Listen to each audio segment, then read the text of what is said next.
नमस्कार मंडळी. आपण दररोज ट्रेनने प्रवास करतो. ऑफिस, कॉलेज, शिक्षण किंवा कामानिमित्ताने. पण रोजचं तिकीट काढणं म्हणजे वेळ आणि पैसा दोन्ही वाया जातो ना? मग यावर उपाय काय? तो म्हणजे रेल्वे प्रशासनाकडून दिलेला सीझन पास. सर्वांनासाठी उपलब्ध असलेला पास. आज आपण जाणून घेणार आहोत विद्यार्थी, नोकरदार आणि सर्वसामान्य प्रवाशांसाठी असलेले रेल्वे पासचे फायदे आणि प्रक्रिया.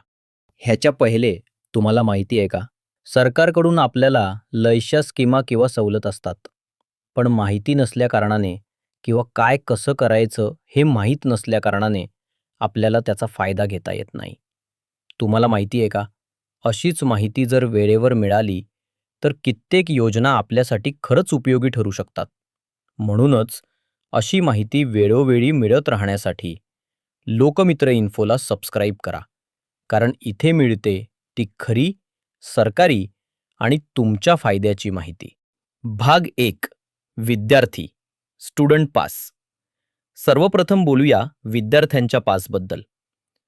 रेल्वे प्रशासन विद्यार्थ्यांना शिक्षणासाठी प्रवास सुलभ व्हावा म्हणून मोठी सवलत देते. अर्ज प्रक्रिया. स्टेशनवरील सीझन पास काउंटरवर फॉर्म घ्या. शाळा किंवा कॉलेजचं ओळखपत्र व प्रमाणपत्र द्या. पासपोर्ट फोटो द्या. फायदे. भाड्यात 50% ते 60% पर्यंत सूट.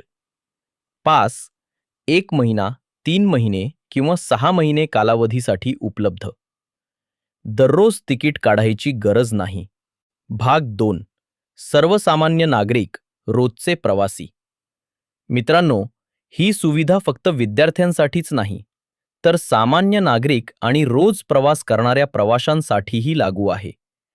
जर तुम्ही दररोज काम, बाजार किंवा व्यवसायासाठी ट्रेनने प्रवास करत असाल, तर तुम्ही सहजपणे हा पास घेऊ शकता. फक्त आधार कार्ड आणि पासपोर्ट साईज फोटो पुरेसे आहेत. ना कॉलेज लेटर, ना काही खास कागदपत्र. सर्वांसाठी खुली योजना. जर ही माहिती तुम्हाला उपयुक्त वाटत असेल ना, तर आत्ताच व्हिडिओला लाईक करा आणि सबस्क्राईब करा. कारण पुढे अजून उपयुक्त माहिती घेऊन आपण येणार आहोत. भाग 3. नोकरदार एम्प्लॉई पास. आता बोलूया नोकरदार प्रवाशांसाठी असलेल्या पासबद्दल. दररोज ऑफिसला जाणाऱ्या लोकांसाठी रेल्वेने खास मंथली, क्वार्टरली सीझन पास उपलब्ध करून दिला आहे. आवश्यक कागदपत्रे. अर्ज फॉर्म, ओळखपत्र, आधार और पॅन, पास फोटो. फायदे. रोज तिकीट काढायची गरज नाही. महिन्याला मोठी बचत. लोकल, सबर्बन, मेनलाईन सगळ्या मार्गांसाठी लागू. उदाहरणार्थ, मुंबई ते ठाणे रोज 30 रुपये भाडं असेल, तर पास घेतल्यावर तो खर्च केवळ 300 ते 350 रुपयेमध्ये पूर्ण महिन्यासाठी होतो. भाग 4. पास कसा घ्यायचा? रेल्वे पास घेण्यासाठी 2 पर्याय आहेत. 1. ऑफलाईन. जवळच्या स्टेशनवर पास काउंटरवर जा, कागदपत्र द्या आणि काही मिनिटात पास मिळवा. 2. Online. UTS mobile app. UTS mobile app download करा, लॉग इन करा. सीझन तिकीट पर्याय निवडा, मार्ग निवडा आणि पेमेंट करा आणि बस, डिजिटल पास तयार. तर मित्रांनो, हे होते रेल्वे पासचे संपूर्ण मार्गदर्शन. विद्यार्थी, नोकरदार आणि सर्वसामान्य प्रवाशांसाठी एकदम उपयुक्त योजना.